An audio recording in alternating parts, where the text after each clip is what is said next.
Su señoría, trabajaré gratis el resto de mi vida. Limpiaré su casa, lavaré su coche, lo que quiera. Solo por favor, no envíe a mi hermano pequeño a un centro de detención juvenil. Las palabras resonaron en la sala 7 cuando Marcus Williams, de 19 años, cayó de rodillas ante el estrado del juez Harrison. Su voz se quebró por la desesperación, lo que hizo que todos los presentes se revolvieran incómodos en sus asientos. El sonido de sus rodillas al golpear el suelo de mármol resonó como un disparo en la sala, por lo demás silenciosa. El juez Harrison, confinado en su silla de ruedas durante los últimos 3 años tras un accidente de coche, miró al joven con una mezcla de sorpresa y disgusto.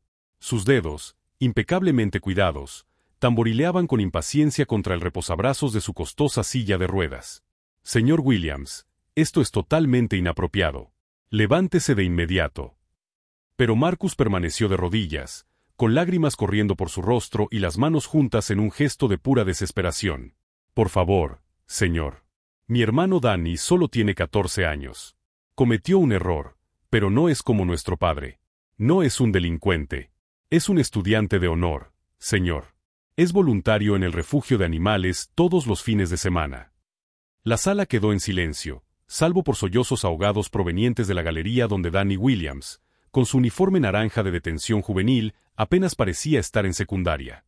Su delgada figura parecía absorbida por la ropa demasiado grande, y sus ojos reflejaban la misma esperanza desesperada que los de su hermano mayor. Sus ojeras delataban las noches de insomnio en un centro destinado a niños mucho mayores y mucho más peligrosos. Marcus había pasado los últimos 5 años criando a Danny solo después de que su padre fuera sentenciado a 15 años por robo a mano armada. Trabajaba doble turno en el almacén Peterson, dormía 4 horas cada noche, se aseguraba de que Danny hiciera sus deberes y no se metiera en problemas.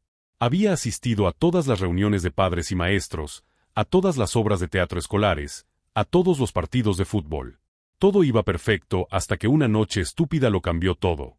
El defensor público, el señor Rodríguez, un hombre agotado de trabajo con manchas de café en la corbata, apenas levantó la vista de sus notas mientras repasaba el caso de Danny. Era evidente que se había dado por vencido incluso antes de que comenzara la audiencia. Otro abogado se había ahogado en casos que no podía manejar con la atención que merecían. El acusado robó un coche y provocó una persecución policial por el centro, continuó la fiscal, la señora Peterson, leyendo sus notas con fría eficiencia. Su traje perfectamente planchado y su discurso ensayado sugerían que había dado ese mismo discurso decenas de veces. Esto demuestra un patrón de comportamiento delictivo que requiere intervención inmediata. Lo que no mencionó fue que Danny había robado el coche para llevar a su novia diabética al hospital cuando entró en Soca a las 2 de la madrugada y no había ninguna ambulancia disponible en su barrio. Lo que no dijo fue que la persecución duró 3 manzanas antes de que Danny se detuviera voluntariamente en la entrada de urgencias, rogando a los paramédicos que ayudaran a Sofía antes de que lo arrestaran. La madre de la novia, la señora González, estaba sentada en la última fila sollozando en silencio. Su hija estaba viva gracias a las acciones de Danny, pero la fiscalía había considerado su testimonio irrelevante para los cargos. El juez Harrison se ajustó las gafas y miró el expediente con la expresión aburrida de quien ya había tomado su decisión antes de escuchar las pruebas. Señor Danny Williams, ha sido acusado de robo de auto y evasión de arresto. Son delitos graves que conllevan penas considerables, incluso para menores de edad. Marcus se puso de pie de un salto, con la voz alzada por el pánico que emanaba de 5 años de lucha por mantener unida a su familia. Estaba salvando la vida de alguien. Sofía González está viva gracias a lo que hizo mi hermano. Su nivel de azúcar en sangre bajó a niveles peligrosos y estaba sufriendo convulsiones. El hospital más cercano que acepta pacientes sin seguro está a 25 kilómetros. Siéntese, señor Williams, o lo declaro culpable de desacato, espetó el juez Harrison, agotando su paciencia. Su voz transmitía la autoridad de alguien que nunca había estado desesperado, nunca había sido impotente, nunca había tenido que elegir entre cumplir la ley y salvar una vida. Pero algo brilló en los ojos del juez cuando Marcus mencionó trabajar gratis el resto de su vida. Un extraño interés que duró solo una fracción de segundo antes de que su máscara profesional regresara. Sus dedos dejaron de tamborilear contra la silla de ruedas y se inclinó ligeramente hacia adelante, como si Marcus hubiera dicho algo inesperadamente intrigante. El alguacil, el agente Martínez, se adelantó para sujetar a Marcus, pero el juez Harrison levantó la mano para detenerlo. Espere. Señor Williams, repita lo que dijo sobre trabajar gratis. Marcus se secó las lágrimas con el dorso de la manga. La esperanza brilló en sus ojos por primera vez desde que comenzó la audiencia. Lo que necesite, su señoría. Limpiaré su casa, mantendré su propiedad, trabajaré en su jardín. No necesito dinero, solo comida y un lugar donde dormir. Por favor, no destruya el futuro de mi hermano por un error cometido para salvar la vida de alguien. La audiencia en la sala observó en un silencio atónito cómo este joven desesperado ofrecía sacrificar su libertad por la de su hermano.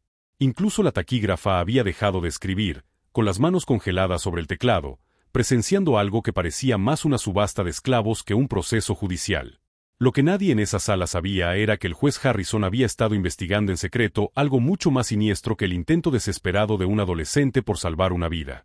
Y Marcus Williams, hijo del prisionero número 47291, estaba a punto de convertirse en una pieza inesperada de un rompecabezas que sacudiría todo el sistema judicial. El costoso maletín de cuero italiano del juez Harrison estaba junto a su silla de ruedas, conteniendo documentos que horrorizarían a cualquier persona decente. Registros financieros, contratos con instituciones privadas y correspondencia con personas que consideraban a los niños como mercancías en lugar de seres humanos. La forma en que los dedos del juez Harrison se apretaron alrededor de su mazo cuando Marcus mencionó su servicio de por vida sugería que no era la primera vez que alguien hacía una oferta así en su sala. Si te interesan las historias donde la desesperación se une a la corrupción de las formas más inesperadas, suscríbete para descubrir cómo el sacrificio de un hermano expondría secretos que personas poderosas matan para proteger. El juez Harrison se recostó en su silla de ruedas, con una fría sonrisa en las comisuras de sus labios mientras saboreaba el momento de poder absoluto sobre la familia Williams.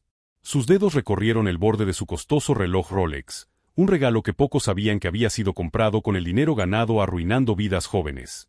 Señor Williams, su oferta es interesante, pero no necesito sirvientes. Lo que necesito es respeto por la ley. Hizo una pausa deliberada, dejando que las palabras calaran hondo mientras sus ojos recorrían la galería, observando cada rostro, cada posible testigo de lo que estaba a punto de suceder. El silencio se prolongó dolorosamente mientras el juez Harrison fingía considerar la desesperada súplica de Marcus. En realidad, ya había decidido el destino de Danny en el momento en que vio el expediente con el sello familiar de la organización de Vincent Torres. Otro joven acusado, otra oportunidad para alimentar la maquinaria que lo había enriquecido durante años. Sin embargo, continuó el juez, bajando la voz a un tono que hizo que la sala pareciera una tumba, encuentro el patrón de comportamiento de su familia, preocupante. Su padre, robo a mano armada. Ahora su hermano, robo de autos y evasión de arrestos. De tal palo tal astilla, ¿verdad, señor Williams? Marcus sintió una opresión en el pecho de rabia ante la crueldad calculada en la voz del juez. No se trataba de justicia, sino de humillación, de reducir a polvo a una familia desesperada por pura diversión. Señoría, con todo respeto, mi hermano no se parece en nada a nuestro padre. Danny nunca ha tenido un castigo en la escuela. Da clases particulares de matemáticas a niños más pequeños. Nunca ha hecho daño a nadie en su vida. Y aquí estamos, respondió el juez Harrison con fingida tristeza, revolviendo papeles que en realidad no estaba leyendo. Daniel Williams, robo de auto. Llevando a la policía a una peligrosa persecución por zonas pobladas. ¿Pone en peligro vidas inocentes para qué? La emergencia médica de una novia que podría haberse atendido llamando a los servicios de emergencia adecuados. La señora González se levantó temblorosa de la galería, con la voz temblorosa por la emoción. Su señoría, por favor. Mi hija Sofía habría muerto si Danny no hubiera actuado. Las ambulancias de nuestro vecindario tardan más de una hora en llegar. Él salvó la vida de mi bebé. La expresión del juez Harrison se endureció de irritación al ser interrumpido. Señora, siéntese inmediatamente o haré que la expulsen. Este tribunal no toma decisiones basadas en testimonios emocionales, sino en hechos y derecho. El alguacil acompañó con delicadeza a la señora González de vuelta a su asiento mientras sollozaba en silencio. Marcus observó la interacción con creciente horror, dándose cuenta de que el juez Harrison no solo era indiferente a las circunstancias de Danny, sino que disfrutaba activamente del sufrimiento de la familia. Además, continuó el juez, con la voz fortalecida por el dolor que infligía, señor Marcus Williams, su arrebato emocional y su inapropiada oferta de servidumbre me dicen todo lo que necesito saber sobre el respeto de esta familia por los procedimientos legales adecuados. El defensor público de Marcus finalmente habló con voz débil. Su señoría, el acusado no tiene antecedentes, excelentes calificaciones y múltiples referencias de carácter de profesores y miembros de la comunidad. Todo irrelevante, desestimó el juez Harrison con un gesto de la mano. El acusado cometió delitos graves. Punto. Hizo una nueva pausa, esta vez estudiando a Marcus con la mirada calculadora de un depredador que evalúa a su presa. Lo que Marcus no sabía era que el juez Harrison llevaba semanas recibiendo informes detallados sobre la familia Williams. Sus dificultades económicas, el agotador horario de trabajo de Marcus, su completo aislamiento de la familia extendida. Candidatos perfectos para el sistema que había perfeccionado durante años de práctica. Daniel Williams, anunció el juez Harrison, con el mazo suspendido sobre el estrado como el hacha de un verdugo, te condeno a 2 años de detención juvenil en el Centro de Rehabilitación Juvenil Riverside, seguidos de 3 años de libertad condicional. Las palabras impactaron la sala como un golpe físico. 2 años por un delito cometido por primera vez para salvar la vida de alguien. Incluso el fiscal pareció sorprendido por la severidad de la sentencia. El grito angustiado de la señora González, no, por favor, no, resonó por la sala. El mazo golpeó el estrado con una firmeza que destrozó el mundo de Marcus en pedazos que no estaba seguro de poder reconstruir. El grito ahogado de Danny, no, Marcus, ayúdame, desgarró el corazón de su hermano como un cristal roto. Espera, gritó Marcus, con la voz quebrada por la desesperación. Por favor, su señoría, lo dije en serio. Haré lo que sea. Limpiaré su casa, mantendré su propiedad, trabajaré su jardín. Sin paga, sin preguntas. Solo comida y techo. Por favor, no destruya la vida de mi hermano por intentar salvar a alguien. Los ojos del juez Harrison brillaron con algo que le puso los pelos de punta a Marcus. No era consideración, sino diversión al verlo suplicar. ¿Está insinuando que soy corrupto, señor Williams? ¿Que intercambiaría favores personales por veredictos judiciales? Porque esa sería una acusación muy grave. No, señor, solo, tartamudeó Marcus, dándose cuenta de que había caído en una trampa. Porque si ese fuera el caso, interrumpió el juez Harrison, bajando la voz hasta convertirse en un susurro ominoso que se escuchó con claridad en la silenciosa sala, constituiría desacato al tribunal, obstrucción a la justicia e intento de soborno. El tipo de acusaciones que podrían llevar a alguien a la cárcel por muchísimo tiempo. Igual que su padre. Marcus sintió que se le iba la sangre del rostro al darse cuenta de que el juez lo amenazaba con el mismo destino que había destruido a su familia 5 años atrás. Ya había presenciado esa misma intimidación calculada antes, cuando los servicios sociales fueron a ver cómo estaban tras el arresto de su padre. La trabajadora social que sugirió que los chicos estarían mejor separados había usado un lenguaje amenazante idéntico. Lo que el juez Harrison no sabía era que Marcus había aprendido a ser muy cuidadoso con los adultos que tenían poder sobre su vida. Mientras todos se centraban en su colapso emocional, su mirada aguda había captado detalles que a la mayoría de personas en su posición se les habrían escapado. El reloj caro del juez, que valía más de lo que Marcus ganó en 6 meses. Los zapatos de diseño que costaban más que su alquiler mensual. La forma en que instintivamente cubrió una carpeta marcada como servicios residenciales privados cuando Marcus se acercó al estrado. Lo más revelador de todo fue el leve gesto que el juez Harrison le dirigió a alguien al fondo de la sala, alguien a quien Marcus no podía ver con claridad, pero cuya presencia, obviamente, importaba para la toma de decisiones del juez. Danny sollozaba, extendiendo la mano desesperadamente hacia su hermano mientras 2 alguaciles intentaban contenerlo.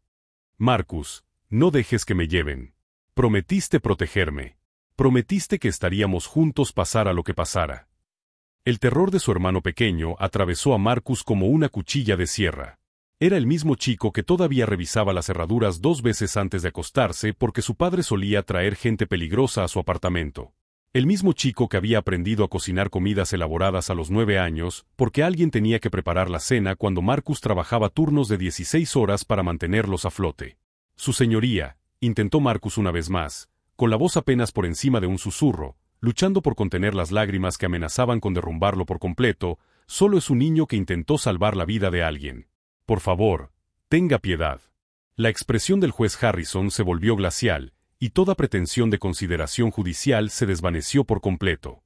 Señor Williams, los antecedentes penales de su familia hablan por sí solos. Su padre, robo a mano armada con arma mortal. Ahora su hermano, robo de auto y evasión de arresto. El patrón es clarísimo para cualquiera que tenga ojos para ver. Pero Marcus captó algo en el tono del juez que otros pasaron por alto, una forma de hablar practicada y ensayada, como si hubiera pronunciado ese mismo discurso varias veces antes ante otras familias desesperadas. ¿Cuántos hermanos y hermanas más habían sido separados por el mazo de este hombre? ¿Cuántas familias más habían sido destruidas por sentencias que parecían diseñadas más para la crueldad que para la justicia? Mientras los alguaciles se llevaban a Danny, el aterrorizado joven de 14 años miró hacia atrás por última vez con una mirada que perseguiría a Marcus durante meses. Marcus, prometiste que no dejarías que nadie nos separara. Juraste sobre la tumba de mamá que siempre nos tendríamos el uno al otro. Las palabras impactaron a Marcus más fuerte que cualquier golpe físico. Había hecho esa promesa 5 años atrás, arrodillado junto a la cama del hospital de su madre en los últimos días, jurándoles a ella y a Danny que siempre serían una familia sin importar los desafíos que enfrentaran. El juez Harrison ya estaba revisando el siguiente expediente, desestimando la tragedia de la familia Williams como un simple trámite rutinario en su ajetreado día. Su asistente le entregó un café y una carpeta con las citas de la tarde. Las vidas destruidas de la familia ya estaban olvidadas en la maquinaria administrativa de su sala. Pero lo que el juez Harrison no podía ignorar era la forma en que Marcus Williams permanecía de pie en esa sala, sin moverse hacia la salida como todos los demás familiares derrotados que había procesado a lo largo de los años. En lugar de irse destrozado y sin esperanza, Marcus observaba, aprendiendo, memorizando cada detalle sobre el hombre que acababa de destruir su mundo con lo que parecía un placer genuino. Porque en algún momento de los últimos 30 minutos, algo fundamental había cambiado dentro del joven de 19 años. El adolescente asustado que imploraba clemencia había sido reemplazado por alguien mucho más peligroso, alguien sin nada que perder y con la creciente sospecha de que lo que acababa de ocurrir no era justicia, sino algo mucho más siniestro. Se anunció el siguiente caso, y Marcus finalmente se giró para salir de la sala. Pero el asistente del juez Harrison no podía evitar la inquietante sensación de que la mirada de despedida del joven albergaba una promesa que no tenía nada que ver con la servidumbre, sino con un ajuste de cuentas que apenas comenzaba a tomar forma. 3 semanas después, Marcus estaba sentado en la biblioteca del condado a las 2 de la madrugada, rodeado de periódicos viejos, actas judiciales y una computadora portátil que le había prestado su supervisor en el almacén. El guardia de seguridad nocturno había desistido de preguntar por qué el afligido adolescente pasaba todas las noches investigando en lugar de dormir. Otra familia destruida por el sistema, susurró Marcus para sí mismo, mirando un recorte de periódico de hacía 2 años. El titular decía, adolescente local condenado a prisión para adultos a pesar del clamor de la comunidad. El caso le resultaba inquietantemente familiar. María Santos, de 16 años, fue descubierta con la marihuana de su novio, apenas la suficiente para consumo personal. El juez Harrison la condenó a 3 años de prisión para adultos, ignorando sus excelentes calificaciones y su beca completa para la universidad estatal. Pero lo que llamó la atención de Marcus no fue la dura sentencia, sino la foto en la esquina que mostraba a María siendo llevada con grilletes. Al fondo, parcialmente oculto por las sombras, estaba el mismo hombre que le había hecho un gesto al juez Harrison durante el juicio de Danny. Marcus había encontrado 17 casos similares durante el último mes. Todos acusados jóvenes. Todas sentencias duras que destrozaban futuros prometedores. Todos con la misma figura misteriosa acechando en las fotos del tribunal. Su teléfono vibró con un mensaje de Danny.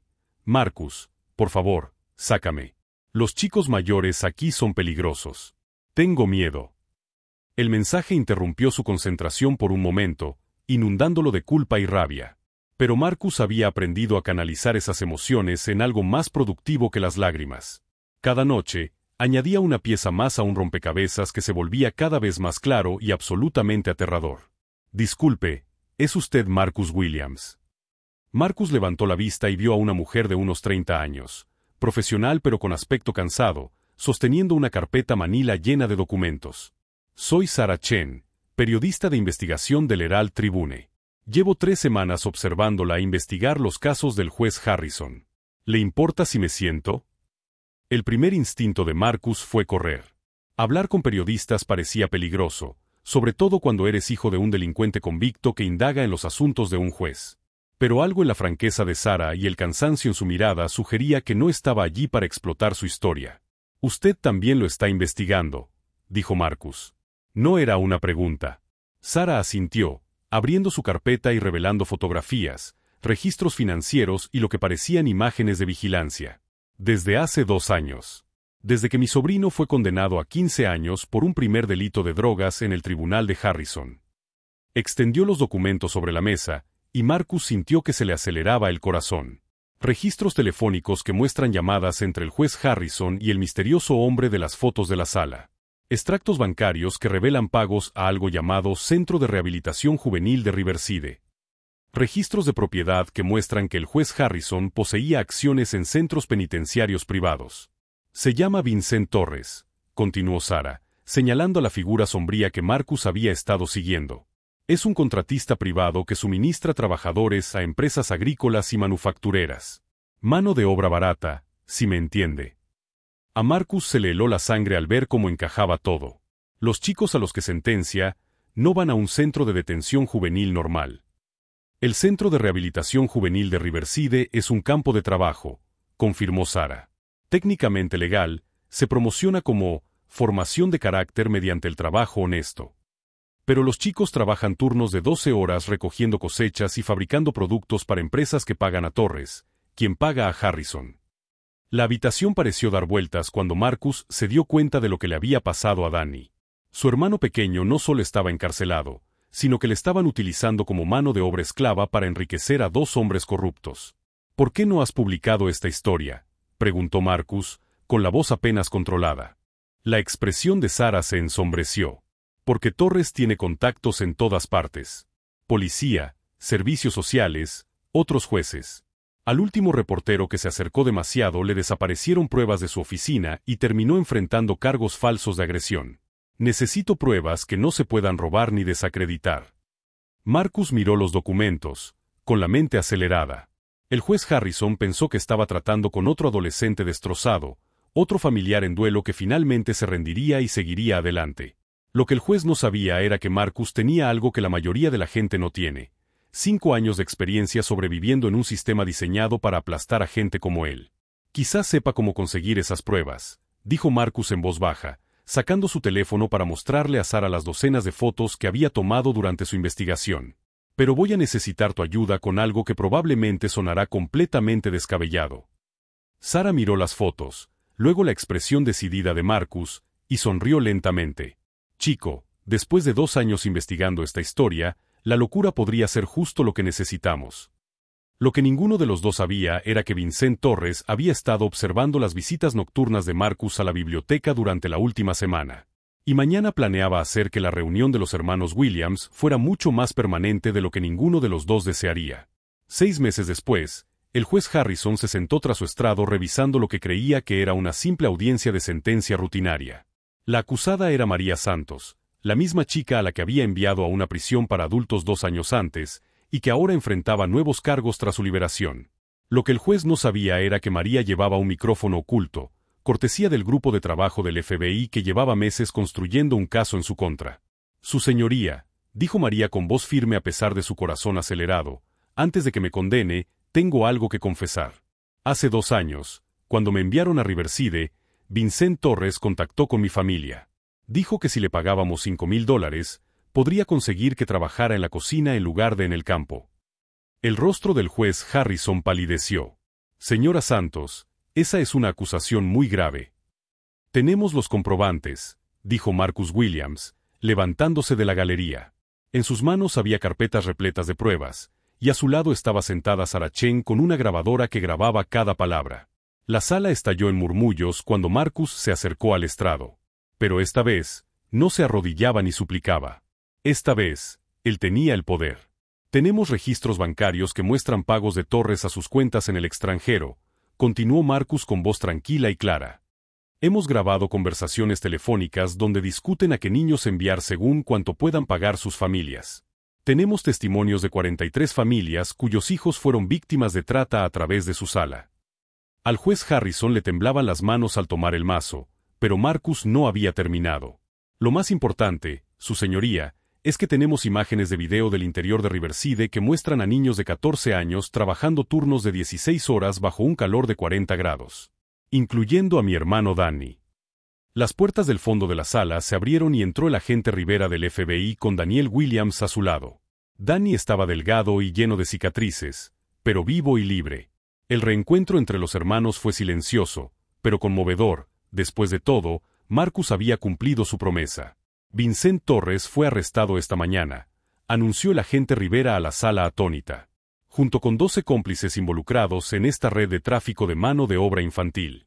El señor Torres ha aceptado testificar a cambio de una sentencia reducida. El juez Harrison intentó ponerse de pie, pero su silla de ruedas lo atrapó detrás del estrado como una jaula. Esto es ridículo. Soy juez federal. No puedes simplemente. De hecho, sí podemos. El agente Rivera sonrió con tristeza mientras dos oficiales se acercaban al estrado con esposas. Juez Harrison está arrestado por conspiración, trata de personas y corrupción bajo pretexto de la ley. La sala del tribunal observó en un silencio atónito cómo el hombre que había destruido tantas vidas era esposado a su propia silla. Pero el momento más devastador llegó cuando Sarah Chen se levantó y comenzó a leer de su cuaderno. Durante 2 años, juez Harrison ha estado vendiendo niños a campos de trabajo para obtener ganancias. 47 niños, de entre 13 y 17 años, generando más de $2 millones en ingresos ilegales. Pero lo que nunca se dio cuenta es que cada una de esas familias llevaba un registro. Cada pago, cada amenaza, cada promesa de clemencia que nunca se cumplió. Mientras Harrison era sacado en camilla de su propia sala, Marcus sintió algo que no había experimentado en años. No venganza, sino justicia. Justicia real, sistemática e innegable. Danny agarró el brazo de su hermano, con lágrimas corriendo por su rostro. Marcus, ¿cómo hiciste todo esto? Marcus miró a su alrededor en la sala, a las familias que finalmente iban a recuperar a sus hijos, al periodista que lo había arriesgado todo para ayudarlo, a los agentes del FBI que habían escuchado cuando todos los demás ignoraron sus súplicas de ayuda. Aprendí algo estos últimos meses, Danny. El sistema no está roto, está diseñado exactamente como algunos lo desean. Pero cuando suficientes personas se niegan a aceptar ese diseño, cuando trabajan juntas y luchan con inteligencia en lugar de simplemente con ira, es cuando se produce el verdadero cambio. El mazo que Harrison había usado para destruir tantas vidas yacía abandonado en el estrado. Pero esta vez, la justicia no necesitaba un mazo para hacerse oír. 2 años después, Marcus Williams se encontraba en el podio del Centro Nacional de Defensa de la Juventud, dirigiéndose a una sala llena de trabajadores sociales, abogados y legisladores. El mismo joven que una vez había suplicado de rodillas en un tribunal corrupto ahora lucía un birrete de graduación de la Facultad de Derecho y hablaba con la autoridad de alguien que había sobrevivido al sistema y lo había transformado. El caso Riverside condujo al cierre de 14 campos de trabajo ilegales para jóvenes en 6 estados, anunció Marcus entre aplausos atronadores. 47 niños se reunieron con sus familias, y nuevas leyes federales de supervisión ahora controlan los centros privados para menores. Entre el público, Danny Williams, que ya tenía 17 años y se preparaba para la universidad con una beca completa, sonreía con orgullo a su hermano mayor. Los traumáticos meses en Riverside le habían dejado cicatrices, pero también habían revelado la increíble resiliencia y las habilidades naturales de liderazgo de Danny. Ahora dedicaba su tiempo libre a ser mentor de otros jóvenes que habían pasado por el sistema. Sarah Chen, quien había ganado un premio Pulitzer por su investigación sobre la red de trata de personas, levantó la mano desde la sección de prensa. Marcus, ¿qué pasó con el juez Harrison y Vincent Torres? La expresión de Marcus se tornó seria. El juez Harrison recibió 25 años de prisión federal por conspiración y trata de personas. Todas sus apelaciones fueron denegadas, y sus honorarios legales lo llevaron a la ruina. Vincent Torres recibió 15 años y actualmente cumple su condena en el mismo centro para adultos donde muchas de sus víctimas fueron retenidas ilegalmente. La ironía no pasó desapercibida para nadie en la sala. El hombre que se había beneficiado del trabajo infantil ahora experimentaba el sistema penitenciario desde dentro, despojado de poder y privilegios. Más importante aún, continuó Marcus, todas las familias afectadas por sus delitos recibieron una compensación con los bienes incautados. El dinero que Harrison ganó vendiendo niños ahora financia becas universitarias para sus víctimas. La doctora Patricia Monroe, nueva directora de servicios del Tribunal de Familia, se puso de pie para dirigirse a la multitud. Los hermanos Williams no solo expusieron la corrupción, sino que crearon un modelo para que las familias puedan luchar contra el abuso sistémico. Su caso condujo a la creación de la Línea Telefónica Nacional de Atención a la Trata y a la grabación obligatoria de todas las audiencias de sentencia de menores. Al terminar la presentación, Marcus salió, donde Danny lo esperaba junto a su coche. El mismo estacionamiento del almacén donde Marcus había llorado solo después de turnos de 16 horas era ahora el sitio del centro comunitario que habían ayudado a establecer para jóvenes en riesgo. ¿Recuerdas cuando me prometías que todo estaría bien?, preguntó Danny, mirando el edificio que ahora atendía a docenas de jóvenes cada día. Marcus sonrió, recordando al joven de 19 años asustado que se había arrodillado en esa sala, desesperado e impotente. Recuerdo haber prometido que no dejaría que nadie nos separara. Nunca imaginé que cumplir esa promesa acabaría protegiendo también a tantas otras familias. Su padre, quien había sido liberado anticipadamente gracias a las reformas contra el hacinamiento carcelario que Marcus había promovido, se unió a ellos mientras caminaban hacia el centro. La familia Williams no era perfecta, pero estaban completos, y estaban aprovechando su segunda oportunidad para asegurarse de que otras familias también tuvieran la suya. El juez Harrison había intentado quebrar a Marcus Williams, quitándole todo lo que le importaba. En cambio, había creado un defensor que dedicaría su vida a garantizar que ningún otro niño sufriera lo que Danny había sufrido. El juez corrupto le había dado a Marcus un propósito más grande que la venganza, le había encomendado una misión. Al entrar al centro juvenil, Marcus reflexionó sobre lo lejos que habían llegado. La mejor venganza no había sido destruir a sus enemigos, sino construir algo que jamás podrían derribar. Un sistema que protegiera a los niños en lugar de explotarlos. Una comunidad que impulsara a las familias en lugar de separarlas. El niño que una vez se ofreció a convertirse en esclavo para salvar a su hermano se convirtió en el hombre que liberó a docenas de niños de la esclavitud moderna. Harrison intentó dejar a Marcus sin poder, pero terminó creando a alguien mucho más peligroso para los sistemas corruptos de todo el mundo, alguien que se negó a aceptar la injusticia como algo inevitable.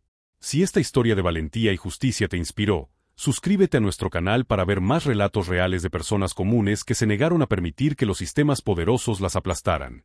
A veces, la mejor manera de honrar a quienes intentaron destruirte es construir algo hermoso con las piezas que dejaron atrás.